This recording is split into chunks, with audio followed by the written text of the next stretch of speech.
Queen Marian Rivera! Hello, Marian! Ayan, thank you. Hi! Hi, Leah. Marian, welcome! Wow, and you look lovely as ever. Parang mas maganda ka pa and more blooming after your wedding. Wow, thank you. Kamusta ka, Marian? Eto, happy.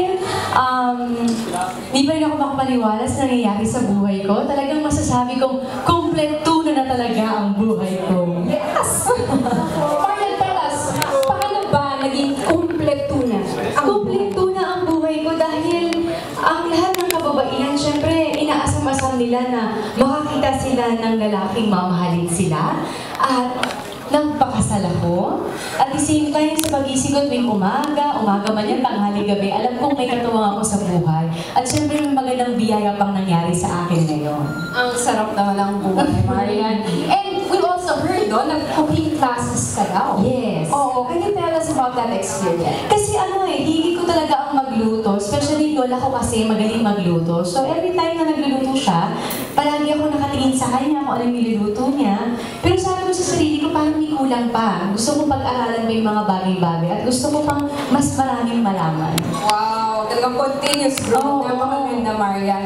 And speaking of cooking, kaya naman perfect na perfect ka to be our judge today. Pwede bang ma-invite kita na tikman? Ay, sure. Yung inihanda ng ating dalawang challengers.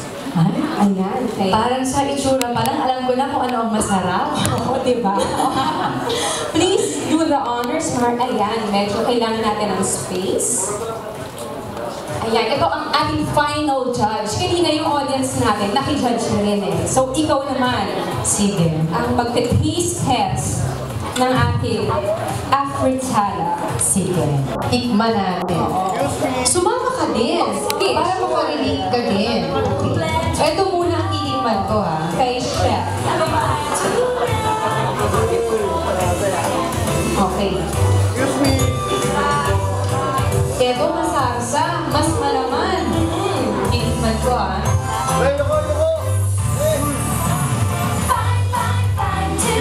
Alam mo na. Oh, kamusta? Nakita mo kung paano ito at saka ito. Ito mas masarsa, mas masarap. Although parehas din naman. Hindi nagkakalayo yung lasa. Pero kung titignan mo, syempre di ba tayo minsan gusto natin nakikita natin actual. Tapos kung tinikman natin, mas sigurado tayo. Oh, so, talagang both are good. Oo. Masarap. Masarap Oo. parehas. Pero mas masarsa panglasa ko. Ang ito talaga eh. Ito na ang talaga naman. Kasi kitang-kita mo naman, mas masarsa, mas malaman. Oo. At sa mata pa lang, katakam-takam na. True, true. And Marian, we also heard, no, you prepared something for us using Meron. 555 tuna. Tama? Meron. Oh, Sana magustuhan nila. gusto niyo bang i-try? Hindi ba i-try yung ginawa ko? May prepare si Marian for us. Oh. Pero sana magkasya sa lahat. Hindi ko alam na ganito kayong kadami. Pero ayan, try nyo at sabihin nyo sa akin kung ano ang lasa at ano ang nagustuhan nila. Oh, waiters, Mga waiters, please bring in the dish that Marian cooked for us using, of course, 555 tuna, adobo, at Bicol Express.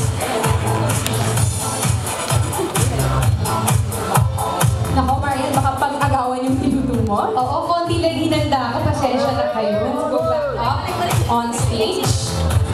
So, talaga namang kanina, binutom natin sila sa presentation interview. Kasi ang ganda ng videos, di ba? Ngayon, pinapakain natin sila. Oo, paralis hindi lang ako yung nakakatikim. Batis pati sila natitikman nila yung 555. Absolutely. Guys, nagaya ni Marian ha, so please ubusin nyo. Oo.